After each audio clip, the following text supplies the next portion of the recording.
Bueno, ahora sí, retumba por todos lados, cada vez peor. Pero la idea es hablar de la biología molecular del cáncer de riñón. ¿Sí? Se escucha como eco.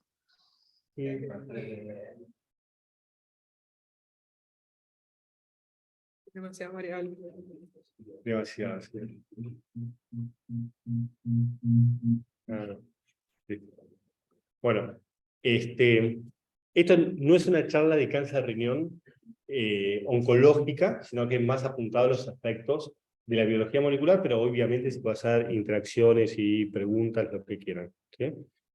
Con respecto a lo primero, sabemos que el cáncer de riñón es una de las patologías genitourinarias oncológicas más frecuentes, está dentro de la 10ª patología más frecuente en oncología, es el 6º cáncer puntualmente, y en la patología genitourinaria es el 3º en frecuencia. ¿Sí? Viene próstata, vejiga y cáncer de riñón.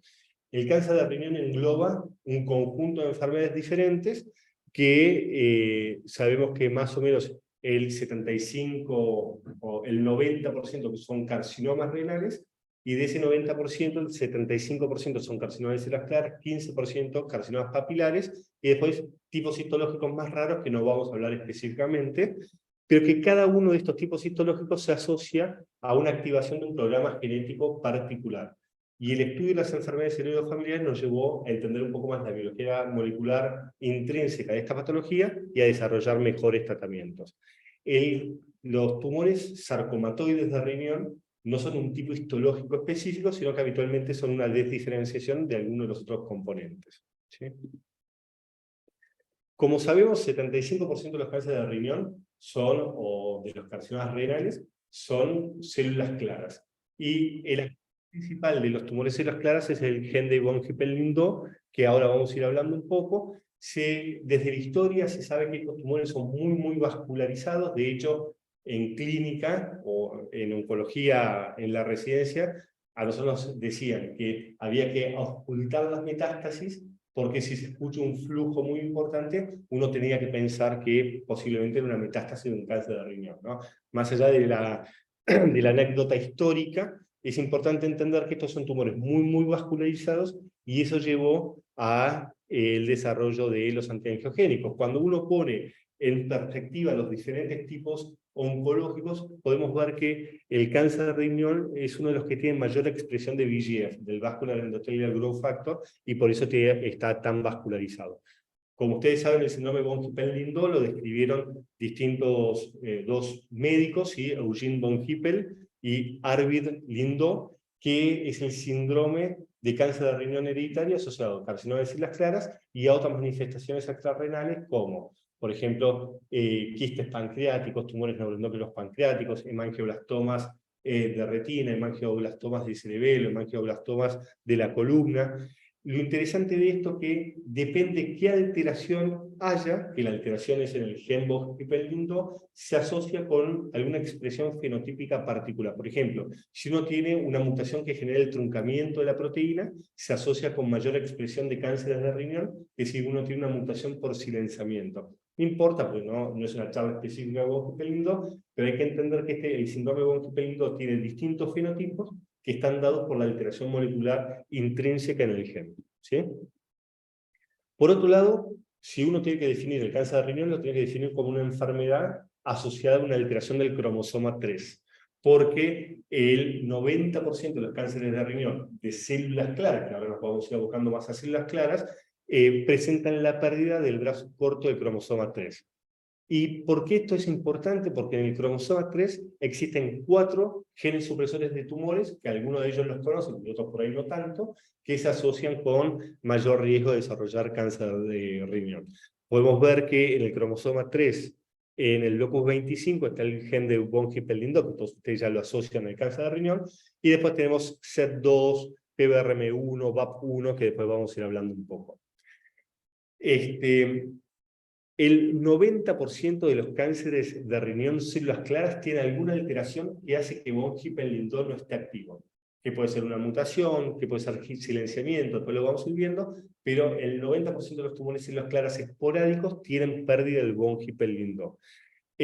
Como ustedes saben, como vimos recién, estos 4 genes supresores de tumores que participan en el desarrollo de cáncer de riñón, está el von Hippel-Lindau, que su acción principal es regular la angiogénesis, y los otros 3 participan en la regulación epigenética del genoma, que después lo vamos a ir hablando un poquito. ¿Por qué la alteración de von Hippel-Lindau lleva al desarrollo del cáncer de riñón? Vamos a hablar primero qué pasa en la normalidad. Cuando hay normoxia a nivel celular, es una diapositiva vieja, pero es clara, por eso la mantengo. El HIF, que es el factor inducible por hipoxia, es una proteína que actúa como factor de transcripción para genes inducibles por HIF, que principalmente lo que hacen es producir angiogénesis, proliferación y crecimiento de la célula, ¿sí? Entonces, normalmente cuando hay concentraciones de oxígeno fisiológicas a nivel celular, el HIF es hidroxilado, y la hidroxilación del HIF hace que lo reconozca la proteína del VHL, la proteína del gen von Hippel-Lindau, y que junto con otras proteínas que participan en su regulación, termina agregando un grupo de ubiquitinas al HIF y termina degradándose. Eso es lo que pasa fisiológicamente, lo que pasa normalmente cuando hay normoxia a nivel celular.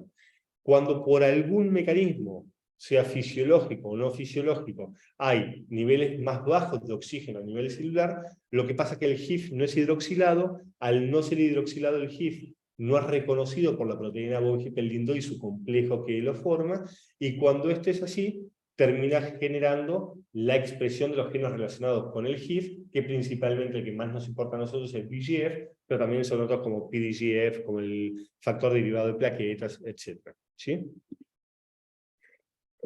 Entonces, esto quiere decir que si por algún motivo se pierde la proteína von Hippel-Lindau, que es lo que pasa en el 90% de los tumores células claras, va a haber mucha angiogénesis.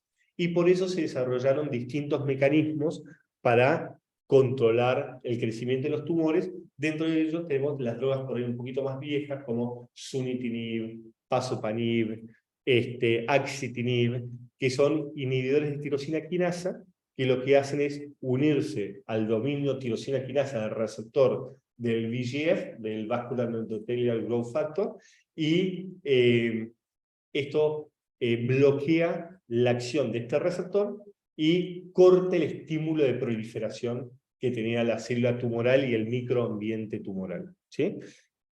Se sabe que uno de los mecanismos de escape a esto es la activación de otros receptores de membrana. Si vos tenés inhibido el eje del VEGF constitutivo continuamente, eso genera a nivel celular que se expresen otros receptores de membrana como el c-Met, que es el receptor del Hepatocyte Growth Factor, que es una vía de escape a los tumores. Y por eso pasaba que los pacientes que progresaban a un antiangiogénico, como sunitinib o pazopanib, responden al cabozantinib, porque sabemos que el cabozantinib no solamente bloquea la vía del VEGF, sino también la vía del MET. ¿tá? Y eso explica por qué clínicamente tenemos respuesta con cabozantinib en pacientes que ya progresaron a antiangiogénicos. ¿sí?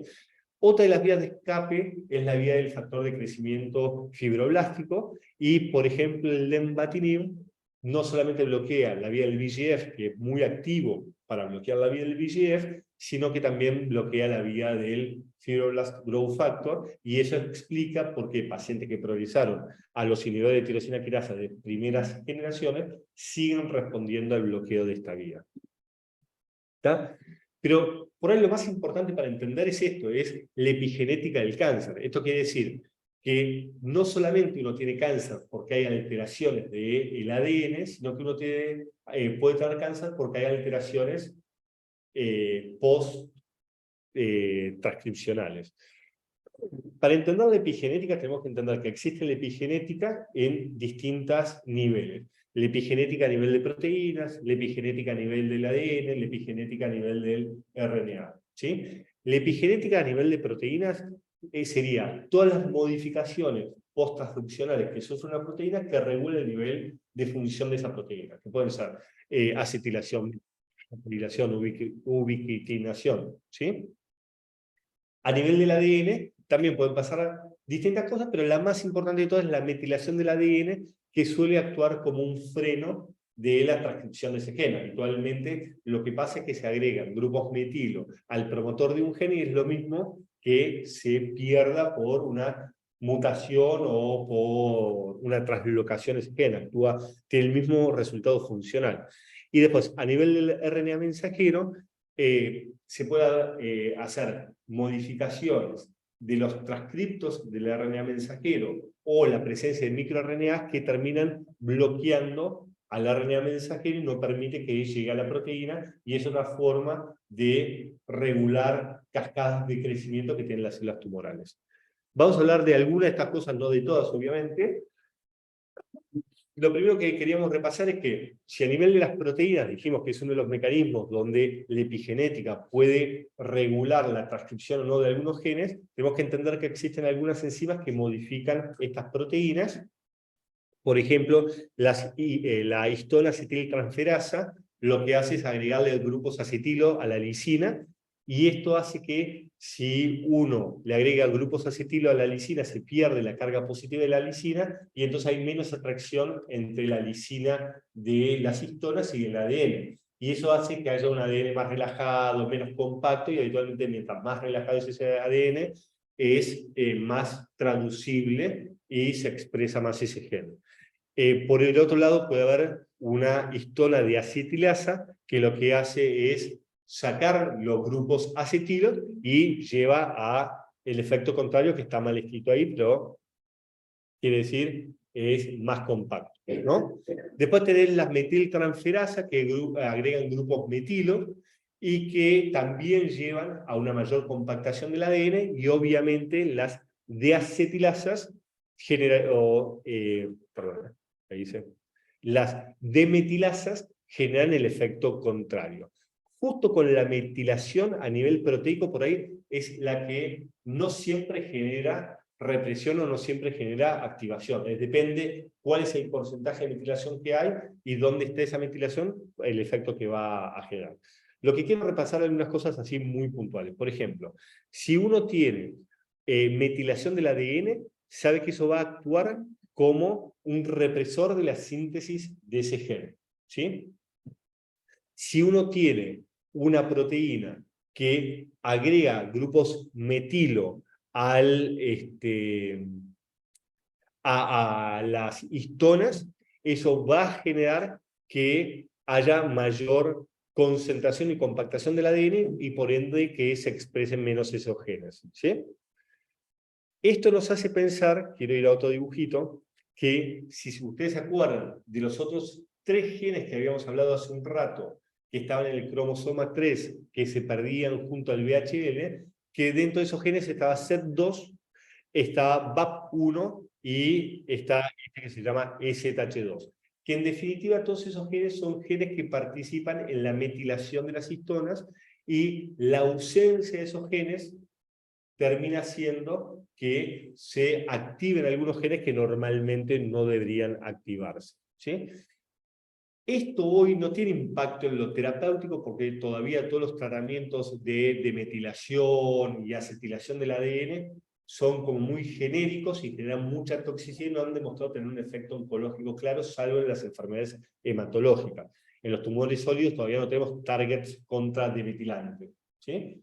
Pero lo que sí se sabe es que esto tiene impacto pronóstico. Por ejemplo, un tumor que tiene pérdida de PBRM1, que era uno de los genes que se perdía, habitualmente tiene mejor pronóstico.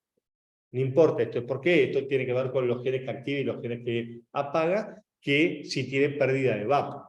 Y muchos plantean que se podría estratificar en distintos grupos de riesgo clínico de acuerdo a la activación, o perdón, a la pérdida o no de estos genes, ¿sí? Lo mismo pasa con el EZH2, que no voy a ir al caso, pero ¿qué es lo que hacemos hoy en la práctica cotidiana, ¿sí? Más allá de que todos nosotros sabemos que el 90% de los pacientes con tumores de células claras tienen pérdida del VHL, eso no sirve para elegir un tratamiento, porque sabemos que el 90% lo pierde, ¿sí? Por otro lado, sabemos que de acuerdo a qué pérdida de gen que participa en la regulación epigenética, el paciente tiene mejor o peor pronóstico, pero esto tampoco lo podemos usar en la clínica, porque todavía no está validado ninguno de esos estudios como predictivo de un fármaco, porque ninguno de los fármacos que usamos hoy nosotros actúa en esa vía, ¿sí? Entonces, ¿qué es lo que hacemos hoy nosotros para decidir qué tratamiento vamos a hacer a un paciente? Es esto, es utilizar el score del IMC, que es el score internacional de consorcio internacional, que tiene una gran base de datos de pacientes con cáncer de riñón y que ha definido que existen algunos factores que ayudan a agrupar a los pacientes. Si el paciente tiene un mal performance, si el paciente entre el diagnóstico de la enfermedad primaria y el desarrollo de metástasis pasó menos de un año, si tiene anemia, hipercalcemia, neutrofilia o hiperplaquetosis, son factores de riesgo de tener una peor evolución. Si el paciente tiene ninguno de esos factores de riesgo, la sobrevida global mediana es de más de 4 años. Si el paciente tiene por lo menos 3 de esos factores de riesgo, la sobrevida global mediana es de 7,8 meses. Cambian las cosas. Entonces, eso es lo que nosotros usamos para decidir cómo tratar a un paciente. Esto tiene que ver con que, un poquito más adelante vamos a ver que existen como 2 grandes estrategias para los pacientes, que una es la combinación de inmunoterapia con inmunoterapia y otra es la combinación de inmunoterapia con antiangiogénicos, y que hay un ensayo clínico, que después lo vamos a ver, que mostró que en los pacientes que hacen inmunoterapia con inmunoterapia solamente se benefician aquellos de riesgo intermedio y pobre, pero no los de riesgo favorable. En cambio, con las otras drogas se benefician todos. Igual eso lo vamos a ver un poquito. ¿Creen que hay alguien que está entrando? Entonces, por otro lado, hay un estudio viejo, ¿sí?, que utilizaba bevacizumab y atezolizumab versus sunitinib, que ese esquema de tratamiento no fue llevado a la práctica clínica posteriormente, pero que nos dio muchos datos de la biología molecular de los pacientes. Y en ese estudio lo que pudieron ver que si uno agrupa a los pacientes por características moleculares, puede hacer 4 clústeres en el cáncer de metastásico. Dentro de esos 4 clústeres, podemos ver que está el clúster 1, clúster 2, clúster 3 y clúster 4. Y lo más importante de esto es que el clúster 2 y el clúster 3 habitualmente eran más dependientes de la angiogénesis, el clúster 1 y el clúster 4 menos dependientes de la angiogénesis, y el clúster 4 tenía sobreexpresión de genes que participan en la inflamación. Por ahora quédense con este concepto, pero que si uno ve cómo le va el paciente, cuánto vive el paciente, en función del clúster molecular que tenía su tumor, era distinto. Un paciente con un clúster 1 tiene una sobrevida global mediana de 50 meses versus 14 meses para el clúster 4. Entonces, nos permite agrupar los pacientes por categoría de riesgo. Y que no solamente podemos ver esto, sino que cuando tenemos en cuenta la respuesta al tratamiento oncológico, se comportan distintos cada uno de estos clústeres.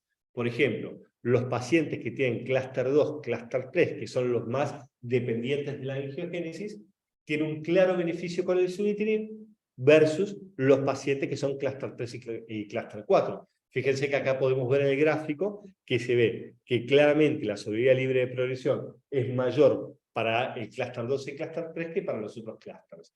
Y que cuando vemos cuál es la tasa de respuesta, cuál es la probabilidad que una lesión se reduzca de tamaño, en el clúster 3 y en el clúster 2 es claramente mayor que los otros clústeres. Fíjense que en clúster 3 y clúster 2, ningún paciente que recibió sunitinib tuvo progresión, o casi ningún paciente tuvo progresión como mayor respuesta. En cambio, en el clúster 1 y el clúster 4, muchos pacientes, casi un 25% de los pacientes, tuvieron progresión de enfermedad como mejor respuesta. Bueno, esto también se correlaciona con la sobrevida libre de progresión y la sobrevida global. Lo interesante de este trabajo que mostró el INVIGOR, que después no se llevó a la práctica asistencial, pero que deja mucha información, es que cuando uno ve cómo iban los pacientes con cáncer de riñón metastásico que quedaban en R0 de acuerdo al clúster molecular, esto también seguía teniendo impacto pronóstico. Esto quiere decir que los tumores de riñón que son más dependientes de la angiogénesis viven más y les va mejor independientemente del tratamiento que uno haga, y los que son menos dependientes de la angiogénesis claramente les va peor.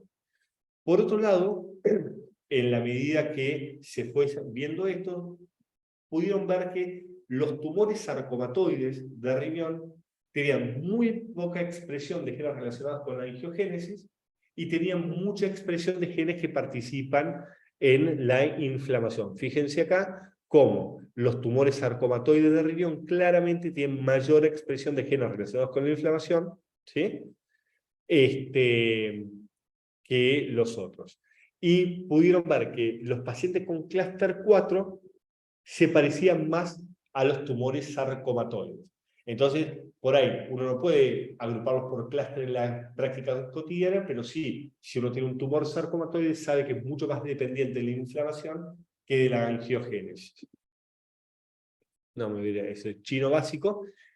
Y lo mismo también muestra que si uno agrupa a los pacientes, como vimos por la agrupación clínica de la IMDC, que los agrupaba en riesgo favorable, pobre y intermedio, podemos ver que esto también tiene impacto en la biología molecular subyacente de los tumores. Fíjense que los pacientes con riesgo favorable suelen tener una expresión de genes relacionados con la angiogénesis muchísimo más alta que aquellos pacientes con riesgo intermedio y pobre. Fíjense, 74% versus 57%. ¿tá?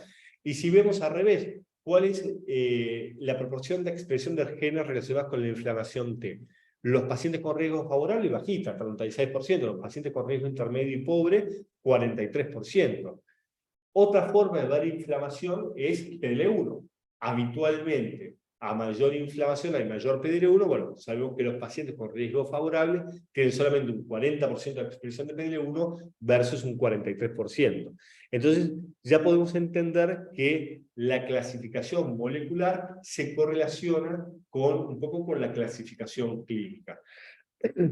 Y si vamos por histología, los tumores sarcomatoides, claramente menos expresión de genes relacionados con la angiogénesis, mucha más expresión de genes relacionados con las células T y mucha más expresión de PDL1. ¿tá? Bueno, se fueron haciendo distintas firmas genéticas que un poco lo que buscan es esto, diferenciar entre alto expresores de angiogénesis o alto expresores de PDL1. ¿tá? ¿Y por qué los tratamientos combinados? Porque uno ve que el VEGF, el Vascular Endothelial Growth Factor, ¿sí? Tiene un crosstalk, tiene una comunicación con la inflamación en los tumores. Entonces, habitualmente, a mayores niveles de angiogénesis, eso desencadena mayor infiltración por células mieloides del tumor, y como ustedes vieron por ahí en otras charlas, las células mieloides del tumor se suelen caracterizar por generar un apagado de la respuesta inmune. Las células mieloides terminan inhibiendo la proliferación de las células T, llevan a las células T a la apoptosis, inhiben la activación de las células T, inhiben la activación de los natural killers. Entonces, hay una comunicación entre las dos vías. Entonces, lo que plantean algunos autores es, si nosotros inhibimos la angiogénesis, sabemos que eso va a activar la respuesta inmune dentro del microambiente tumoral. Si a eso le sumamos inmunoterapia, ¿da beneficio? ¿Ah? Esto lo voy a explicar. Y esta hipótesis inicial se consolidó en 5 ensayos clínicos que son los que se usan en el estándar de ahora, que es la combinación de tratamientos, la combinación de inmunoterapia con antiangiogénicos para todos los pacientes o para los pacientes con riesgo intermedio y pobre con otra inmunoterapia. Y de esto voy a tocar algunas cosas puntuales, porque no es una charla de terapéutica. Si después alguno tiene alguna pregunta, no hay ningún problema, pero voy a ir a lo puntual. Por ejemplo, está en el estudio que se llama Checkmate 214, que es el estudio que compara sunitinib, que era lo que se usaba el estándar hasta ese momento, versus nivolumab y ipilimumab, un anti-PD1 y un anti-CTLA4, es decir, 2 inmunoterapias, en el cáncer de riñón metastásico, para todos los riesgos, independientemente de los riesgos. Pero que podemos ver que la inmensa mayoría de los pacientes incluidos eran de riesgo intermedio y pobre. ¿Sí? El objetivo primario de este estudio era sobrevida global para el subgrupo de pacientes con riesgo intermedio y pobre. Y este trabajo demuestra beneficio en su objetivo primario. ¿tá? No quiero entrar tanto en números, pero fíjense que a 60 meses el 43% de los pacientes que hicieron la combinación están vivos versus un 31%. Es decir, que hay 10% más de pacientes vivos a 60 meses. En la población general, si uno no importa el riesgo clínico, en general también fue beneficioso, y cuando vemos en subgrupos favorables, que acabamos de ver que son los más antiangiogénicos, y esta combinación no tiene antiangiogénico, claramente se vio que para sobrevida libre de progresión fue mayor para el grupo sunitinib que para el grupo con nivolumab y ipilimumab. No quiero entrar tanto en detalle. Lo que tiene esta combinación de interesante es que fíjense que los pacientes que tienen respuesta, la respuesta la sostienen mucho del tiempo. Por ejemplo, los pacientes con riesgo intermedio y pobre, ¿sí?, que consiguieron respuesta a 5 años siguen en respuesta. Y es algunos autores que plantean si eventualmente no se puede llamar curación a esto en pacientes con cáncer de riñón metastásico, que si uno va a la historia antes de la salida de los ITK, la proporción de pacientes vivos a 5 años era 3%, ¿sí?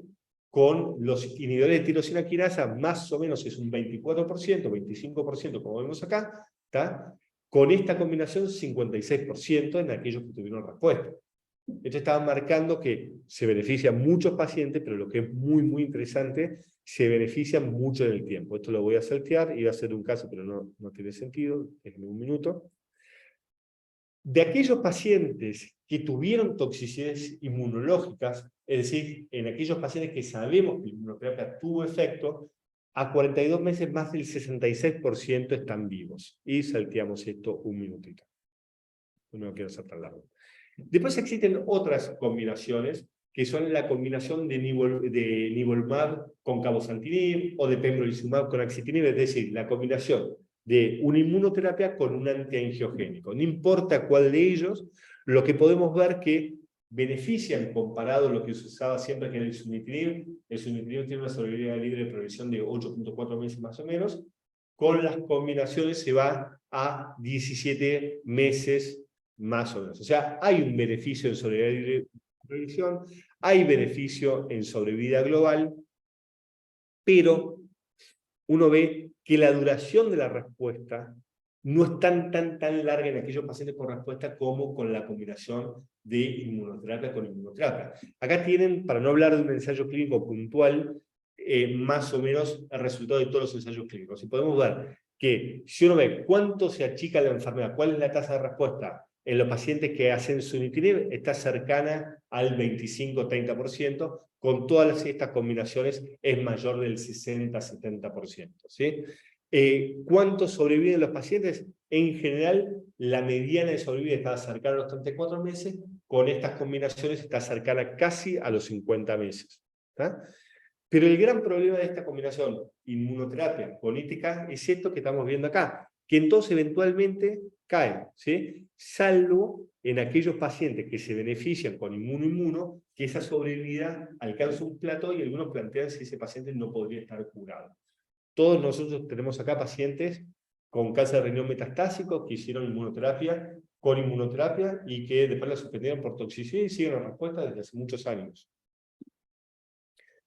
En definitiva, lo que quería decir, la biología molecular del cáncer de riñón es bastante difícil de estudiar, porque cuando uno ve las plataformas genéticas convencionales, Oncomine, no vieron nada de historia, ¿no? Pero son los NGS que se usan comercialmente, Oncomine Foundation, habitualmente tocan muy pocos genes que tienen importancia en cáncer de riñón. Entonces hace que la biopsia líquida en cáncer de riñón casi no se usa, que sea muy difícil hacer un perfilado molecular que tenga impacto terapéutico real.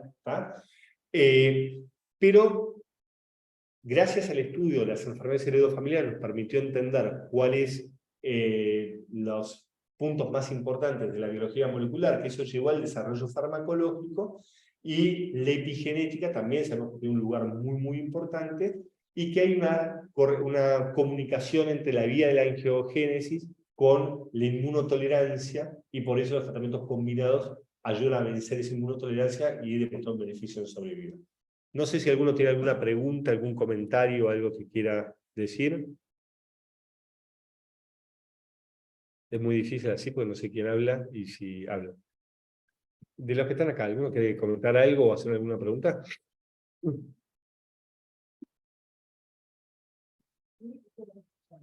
Bueno, muchas gracias. Pero más allá de eso, ¿algún comentario o alguna cosa? No, por ahí digo, ¿tienen alguna duda o algo que quieran replantear? Claramente, estas clases que van a venir son las más asociadas a lo que hacemos cotidianamente. Entonces, para todos suele ser más agradable de escuchar que cuando se va a la biología molecular ultra chiquita, ¿no? Bueno, no hay preguntas de los que Fede, están. Sí. muy buenas tardes, yo soy Adela Randi. ¿Te podría pedir, por favor, que me reexpliques lo de los clústeres en el Sunitinib, los grupos clúster? No hay ningún problema. Lo único que tenés que saber de eso es que eso no tiene impacto terapéutico. Eso es de la biología molecular básica que va ayudando a perfeccionar tratamientos, ¿sí?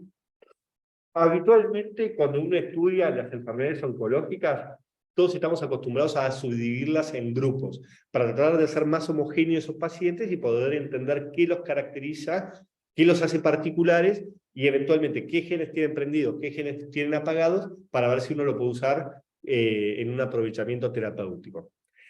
Clúster se llama eso, se llama cuando uno hace RAS, que puede ver qué gen está prendido, qué gen está apagado de muchos genes que estudia y puede agrupar los pacientes de acuerdo a que tengan el mismo comportamiento de genes prendidos, gen apagado, ¿sí? Entonces, si uno tiene 1000 pacientes con cáncer de riñón y ve que un 20% tienen VHL apagado, SET2 apagado, PBRM1 apagado y otro grupo tiene otros genes, bueno, hace clústeres, los agrupa por características moleculares. Eso quiere decir clúster. Cuando hicieron eso, en ese trabajo que se llama InMotion, lo que vieron es que se puede agrupar los cánceres de riñón que estudiaron ellos en 4 grupos con activación de prendido y apagado diferente de distintos genes, ¿sí? Y que de esos 4 grupos hay 2 grupos que tenían predominantemente mucha activación de la vía angiogénica y otros 2 grupos que tenían otras cosas, sobreexpresión de MYC, pero cosas distintas a la angiogénesis. Y lo que se vio es que solamente los grupos que tenían mucha activación de la angiogénesis se beneficiaban con sunitinib. Eso es lo que quería decir, ¿sí? Muchas gracias. Bueno, ¿algún comentario más? ¿Pregunta, duda? Les queda una clase que hoy lo vamos a dar acá y después vamos a ver si la reprogramamos o se la reenviamos virtual, ¿está? Con posibilidad de hacer preguntas de una patóloga. ¿Listo? Bueno, hasta luego.